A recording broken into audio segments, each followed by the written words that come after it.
노다지 썰전. 오늘은 GLP-1 기반의 펩타이드 신약을 개발하는 D&D 파마텍에 대해 이야기 나눠보겠습니다. 핵심 파이프라인이죠. MASH, 그러니까 대사기능장애 관련 지방간염 치료제 DD01하고요.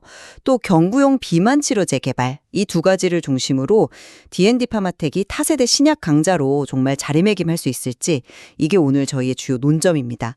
저는 D&D 파마텍의 그 혁신 기술 그리고 시장 잠재력을 좀 높게 평가하면서요, 긍정적인 전망을 제시해 보겠습니다. 네, 저는 그 MASH 치료제 DD01이 넘어야 할 임상적 허들이 아직 좀 남아있고, 비만 치료제 시장 경쟁이 워낙 치열하다는 점을 고려할 때 성공을 속단하기는 좀 이르지 않나 하는 신중한 입장에서 말씀드리겠습니다.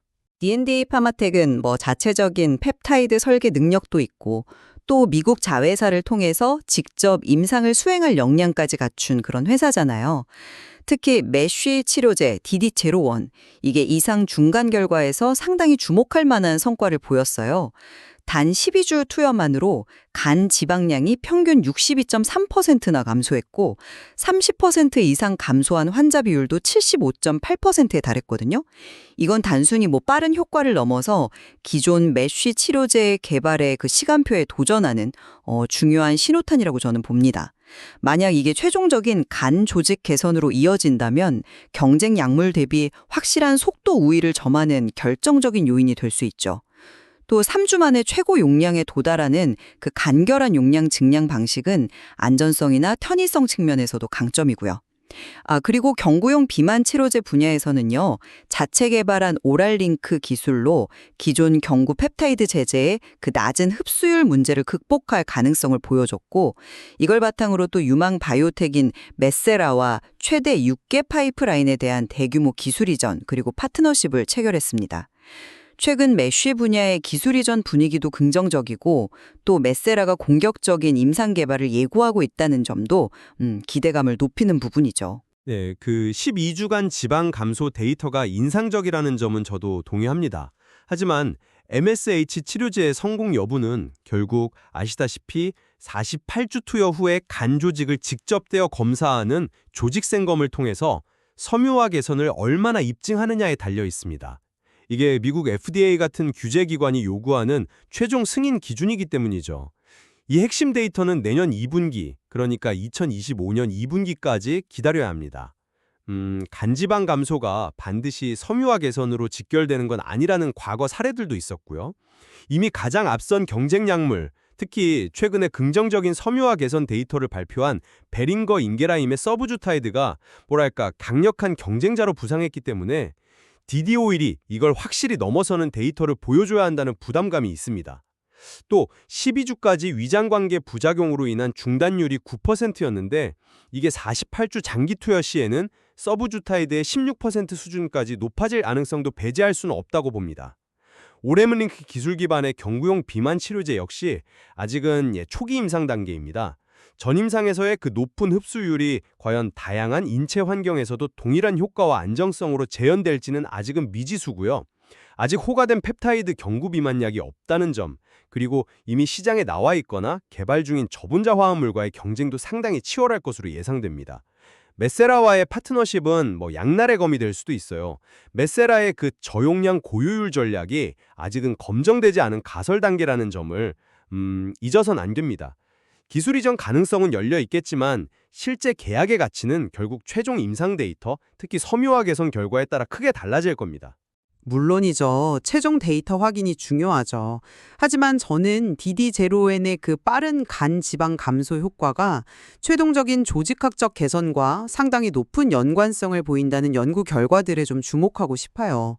이걸 48주 결과에 대한 긍정적인 예측 지표로 볼 수 있다는 거죠.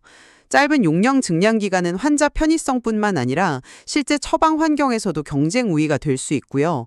여기에 우수한 혈당 조절 효과는 MASH 환자의 절반 이상이 동반하는 당뇨병 관리에도 유리하고요.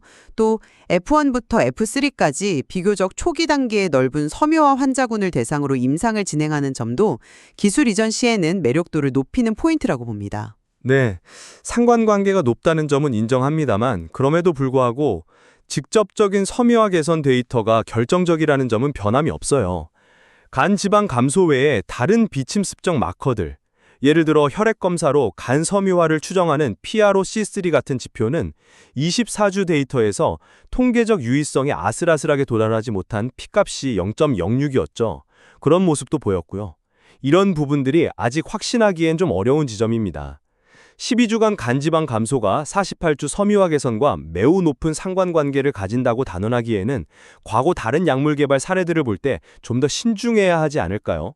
결국 서보듀타이드 대비 확실한 우위, 특히 섬유화 개선에서의 명확한 비교 우위를 입증해야만 기술 이전 협상에서 유리한 고지를 점할 수 있을 겁니다. 장기 투여 시 안전성 데이터 확보도 당연히 필수적이고요. 경고용 비만 치료제로 넘어가 보죠. 메세라라는 강력한 파트너를 확보했다는 건 단순히 기술력을 인정받았다는 의미를 넘어서는 것 같아요. 임상 개발 속도를 높이고 그 막대한 자금 비담을 덜어주는 실질적인 효과가 크거든요.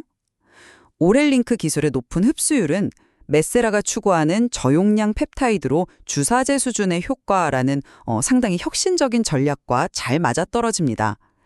만약 이 전략이 성공한다면 경고용 비만 치료제 시장의 판도를 바꿀 게임 체인저가 될 잠재력이 충분하다고 저는 봅니다. 이미 올해 안에 초기 임상 데이터 발표가 예정되어 있고 내년에도 추가 파이프라인의 임상 진입이 준비 중이라서 지속적인 모멘텀을 기대해 볼 수 있습니다. 네, 그 파트너십의 장점 이면에는 리스크 공유라는 측면도 있죠. 메세라의 저용량 전략이 만약 임상적으로 입증되지 않는다면 오렐링크 기술에 대한 기대치도 자연스럽게 낮아질 수밖에 없을 겁니다.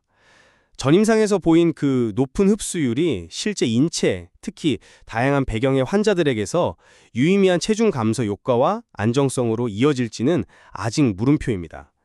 경고용 비만 치료제 시장은 이미 글로벌 빅파마들하고 수많은 바이오텍이 뛰어든 레드오션이거든요.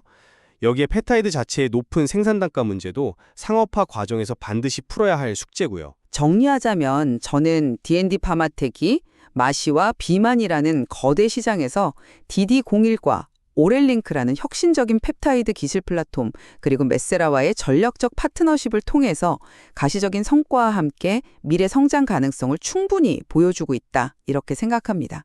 특히 DD01의 빠른 쇼기 효과와 메세라와의 시너지는 긍정적인 전망을 갖게 하는 것 같아요. 혁신 기술의 잠재력은 분명 주목할 만합니다.